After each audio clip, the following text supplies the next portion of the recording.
他抬手给了自己一巴掌，但是痛觉竟然同时出现在一个女人的脸上。 Stop it! Did it again. Did it again. Dylan, stop it. 女人越是阻止， No, I'm not going to. 男人就扇得越厉害。 I won't. 可这一幕恰好被正在约会的对象看见。 Hey, Donna. Hey. Hey. Donna, wait! 不出所料，这次约会又以失败告终。在别人看来，男人的精神有点失常，可只有他自己知道，在千里之外的一个女人和他共享着一切。而这奇妙的设定还要从20年前的一场事故说起。小时候的丽贝卡在一次滑雪过程中发生了意外，伴随着一声沉闷的巨响，丽贝卡撞在了坚硬的树干上，失去了意识。而就在同一时刻，千里之外的迪伦仿佛也遭受了重击，陷入了昏迷。两个素未谋面的孩子因为这次意外，命运的丝线被悄然连接在了一起。20年的时光悄然过去，迪伦像往常一样开车去上班。当他打开车载音响时，他的眼前若隐若现地浮现出一双女人的手。与此同时，在服装店的丽贝卡似乎也感受到了迪伦的存在。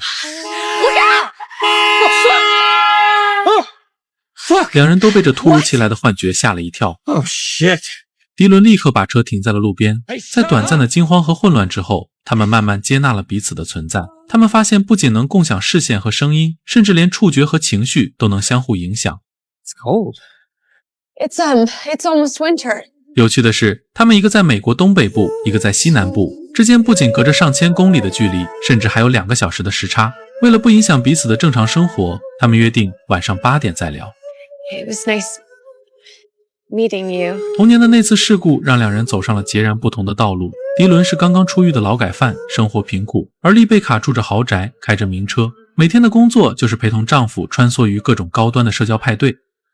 晚上，丽贝卡紧张地尝试着与那个脑中的男人再次交流。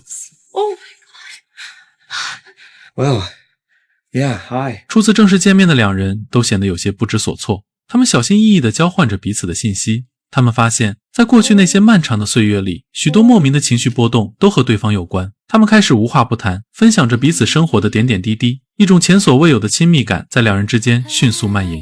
Jesus, hey. What? Go look in the mirror. What? 迪伦急不可耐，他迫切地想要见一见丽贝卡。 Go on, show me. Fine. 丽贝卡带着一丝羞涩与激动，整理了一下衣服，缓缓站到了镜子前。 God, beautiful. 这句笨拙却真诚的赞美让丽贝卡瞬间红了脸。 Now it's your turn. Read them and wait. Hi. Hi. 通过彼此共享的视觉，他们完成了一场独属于他们的视频通话。两个孤独的灵魂终于在此刻找到了彼此。 What is that? Throw that away. 丽贝卡的存在像一缕温暖的阳光，照进了迪伦灰暗的生活。他不再自暴自弃，开始主动收拾起杂乱的房间。他打扫庭院，修剪杂草，甚至开始种花。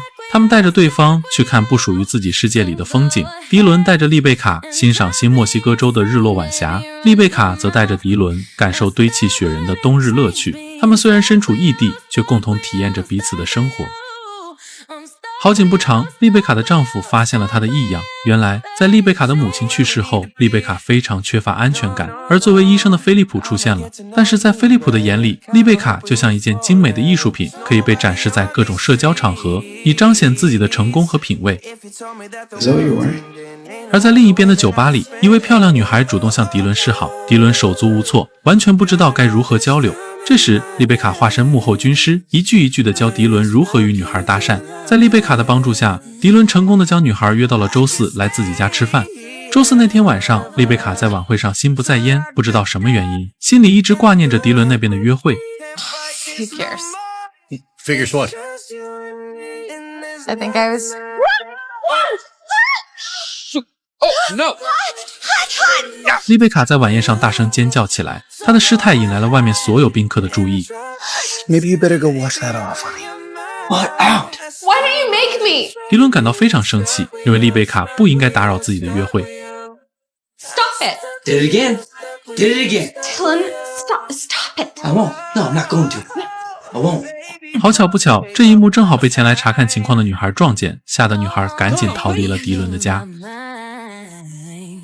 回到家的丽贝卡遭到了丈夫菲利普的严厉指责，面对丈夫的冷漠和不解，丽贝卡百口莫辩。晚上，丽贝卡主动联系迪伦并向他道歉，在静谧的夜色中，两人袒露心扉。 The only thing about me that I like is you.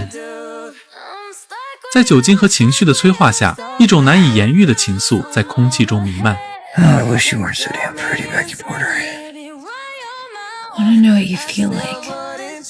那个夜晚，他们跨越了物理距离的限制，完成了一次灵魂的交融。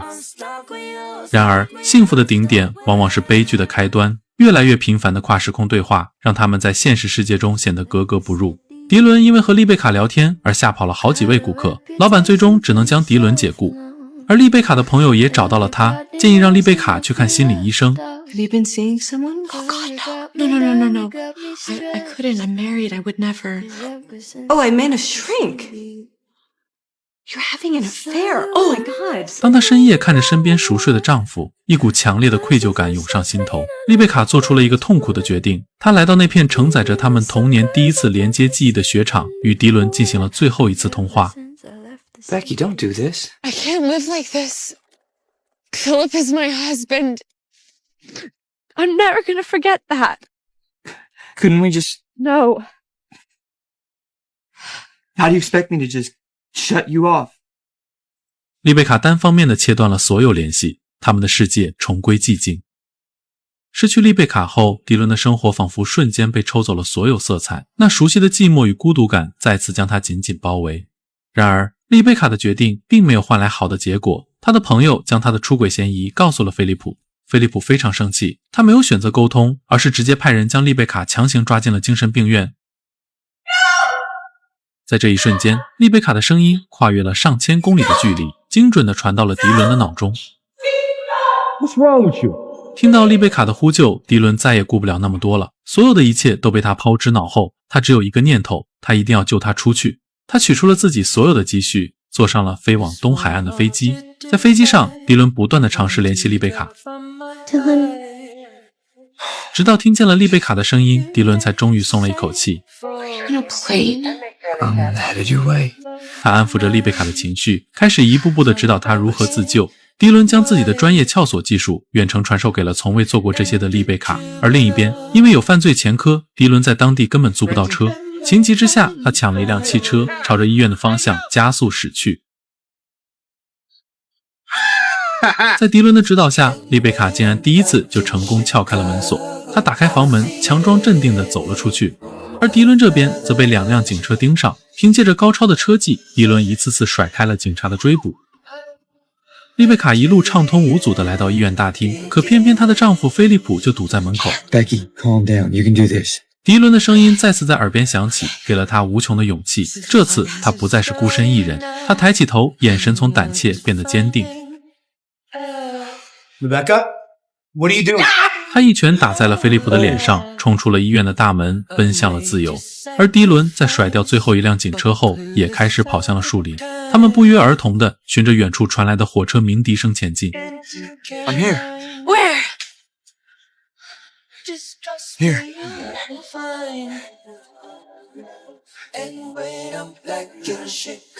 这是他们第一次真正看到对方，那份横跨2000公里的爱情，终于在现实中找到了落点。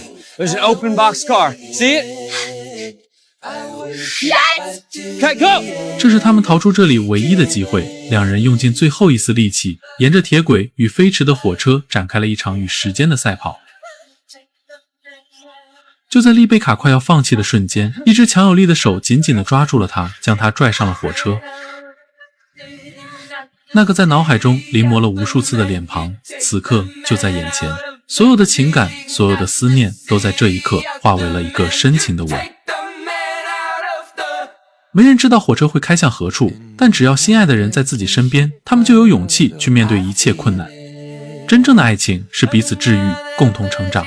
它让你有勇气打破现实的枷锁，去追寻内心的声音。这个世界纷纷扰扰，但只要你在我眼中，我便拥有了全世界。这或许就是这部电影想要告诉我们关于爱情的最深刻、最浪漫的定义。